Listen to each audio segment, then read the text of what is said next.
Hey guys, welcome back to another Conqueror's Blade Guide. In this video I'll be going through the massive Season 2 update that was released less than a week ago. Not only have they implemented a ton of new content, but they addressed a lot of the community's concerns on a variety of topics, improving on various game mechanics.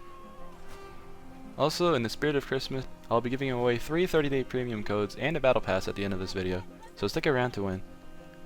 Last video's winner was Philip White.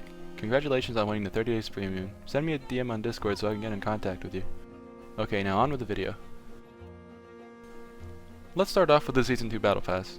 Coming in at 1000 Sovereigns, the Season 2 Battle Pass is much like Season 1's, but with quite a few improvements and refinements all around. Like last season, to progress through the Battle Pass and obtain cosmetics and other rewards, you need Glory. There were a lot of concerns with the Season 1 Battle Pass where it would take a ridiculous amount of time to get to Tier 100. The devs heard our feedback and made the Season 2 Battle Pass a lot easier to progress through. They decreased the overall glory requirement, extended the season to 8 weeks instead of 5, and added a new way to gain glory by leveling up your hero. You get 1000 glory every time your hero levels up.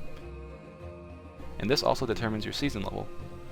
You may have noticed that when you first logged into the game, your character was level 1 with a green background. Not to worry, this displays your season level, which is the amount of times you have leveled up since the beginning of Season 2.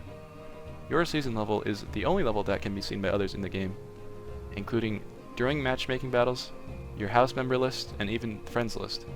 People can no longer see your actual level, and I'm not sure why this was added. Personally, I preferred the old system where you could see the actual levels of other players. That way you know if teams are balanced in PvP matches, or if you're dueling someone higher or lower level than you in towns. There are quite a few ways to get glory. First, you can do the weekly challenges. Each challenge gives you between 2000 and 6000 glory, and if you find a challenge too difficult, you have the option of re-rolling a challenge up to 2 times. There are 8 challenges every week for the 8 weeks of Season 2, and you are even rewarded for completing 3, 5, and 7 challenges each of the weeks with chests and other goodies. However, you must complete these challenges within the given week to get these bonus rewards, otherwise they'll be unavailable to claim afterwards. Secondly, you can play PvP matches to gain glory.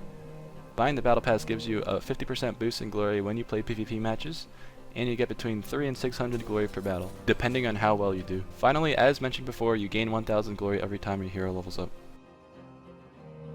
The rewards from the Battle Pass are pretty great. There are a variety of cosmetics and consumable items that help game progression, and a generous amount of prized blue schematics that are so rare to find in-game. They even added a free weapon skin from the seasonal shop that you can get once you hit tier 75, whereas last season you could only unlock the seasonal weapon skins by using seasonal store currency. This season they're called Fangs, and last season they were called Conquest tokens. Similar to the Conquest tokens, Fangs can be earned only from leveling up your Battle Pass tier, and every 3 levels you will receive some Fangs. Between tier 1 and 100 you'll be able to collect 3400 Fangs, and between tier 101 and 200 you'll be able to collect 3800 Fangs, making a total of 7200 Fangs possible to obtain this season.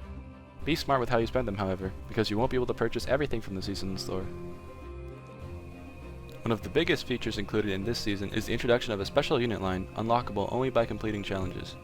Fitting in with the Mongol theme, there are 6 new Mongolian units that can be unlocked without needing any honor. For each of the 3 Silver Era Mongol units, you need to complete 2 sets of challenges to unlock them. These challenges are similar to the weekly challenges and aren't too difficult to complete. I personally managed to unlock 2 of the Silver Era units within 6 hours of game time. Unlike the weekly challenges, however, you cannot re-roll them, but on the right side, you only need to complete 6 of the 8 possible challenges to move on to the next set. So if there are 2 challenges that you feel are too hard, you can complete the other 6 and advance to the second set without an issue. For those who feel that the challenges are too difficult or too time consuming, you have the option to skip them by using Sovereigns. It costs 100 Sovereigns to skip a challenge, so technically you could skip all the challenges by paying Sovereigns and unlock these units without any game time, but it would cost you quite a bit of money to do so. To unlock either of the Heroic Era Mongolian units, you need to have unlocked at least 2 of the 3 Silver Era units, and to unlock the Gold Era unit, you need to have unlocked 1 of the 2 Heroic Era units.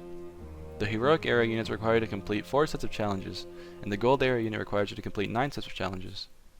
Although the Silver Era unit challenges are available to complete at the beginning of Season 2, the Heroic Era units won't be available until 1 week after the season has launched, and the Gold Era unit won't be available until 2 weeks after the season has launched. Another cool feature implemented this update is the ability to play matches while in the open world. You can do this by pressing J and setting up a camp. When you are camped out in the open world, you are unable to be pursued, but you are not allowed to set up a camp during territory wars. There is also a cooldown after you decide to break the camp, so you won't be able to place down another camp for a few minutes.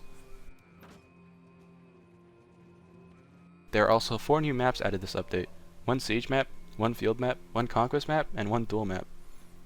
They are named Allenburg, Desert Fortress, Emerald River, and Cliff Duel respectively. I have played all 4 and I can say that these are great maps that can provide you with good fun. Now for the game-changing updates: the decrease in unit XP requirements, the decrease in honor needed to unlock gold area units, and the removal of multiple battle lines. A lot of the community have been complaining about the ridiculous grind to leveling up units, especially those that are gold era. You need tens of millions of XP to elite a gold unit, and for many people that was just way too much. Now unit XP is capped at 300k, then that happens at level 15. That means for every level after 15, you only need 300k XP to progress to the next level. This is great for new players as they'll have an easier time maxing out a unit, and for older players it is a welcome change as well. However, the changes that occurred to gold area units is controversial to much of the older player base. In short, they significantly reduced the amount of honor needed to get a gold area unit. For example, Iron Reapers used to cost around 400k honor to unlock because you needed to complete several upgrade nodes for several units. Now they cost less than 150k honor to unlock, as they restructured the honor tree, making it much easier to unlock. This goes for all the gold area units, and because the gold area units are now much more accessible, they all got nerfed pretty hard across the board. A massive decrease in damage, armor, and health were issued to every single gold unit, and many of them had their veteran siege trees changed as well. To compensate for older players, the CB team gave out honor reset tokens to those who had gold area units prior, so they could reset those unneeded upgrade nodes if they wanted. In my opinion, the nerf to gold area units was much needed. Now heroic and some silver area units are a lot more viable in higher level play, and it also allows for newer players to have a fighting chance in these high level matches. But now the older players have nothing to grind towards due to the drastic decrease in honor requirements for gold units, and the majority of higher level players have unlocked most if not all of the gold area units. I hope to see the CB team address this lack of content for the veterans of this game sooner rather than later. And of course, the removal of battle lines is a fantastic change. Now smaller houses stand a chance fighting the larger alliances as they won't need 45 players on during territory wars just to defend one fort. This isn't the only change that occurred for territory wars, as there is now a new campaign feature that lists out tasks and missions for houses to complete in order to claim rewards. And at the end of the campaign, there is a battle for the Conqueror city, previously called the Golden City, that was mentioned in the August roadmap. There isn't much information on the Conqueror city, but I'm sure that it'll be an exciting event to close off the season in a few weeks. There's also a brand new title system for houses that allows the Liege to hand out titles to members that contributed or did well during a territory war, giving them bonus rewards like treatises and bronze. Finally, the introduction of new AI-controlled houses will be rolled out soon, allowing solo players or lower level players to participate in territory wars alongside NPCs. More info should be released in the near future. There are other minor quality of life improvements that were added as well, such as the dedicated doctrine inventory so that your doctrines no longer take up your precious inventory space, as well as the ability to construct pre-made troop builds so that you won't have to scramble to pick your units every match. This about sums up everything new in Season 2, but there is a long list of unit and warlord rebalances that I will link in the description if you want to know all the details. I hope this guide was useful to you in some way, and here comes the part where I explain the giveaway. I'll be giving away a battle pass and 3 30-day premium codes to 4 lucky winners. To enter, just like the video, subscribe, and comment your Discord tag as well as your favorite part of the Season 2 update. That's all for now. I hope you guys enjoy the winter holidays.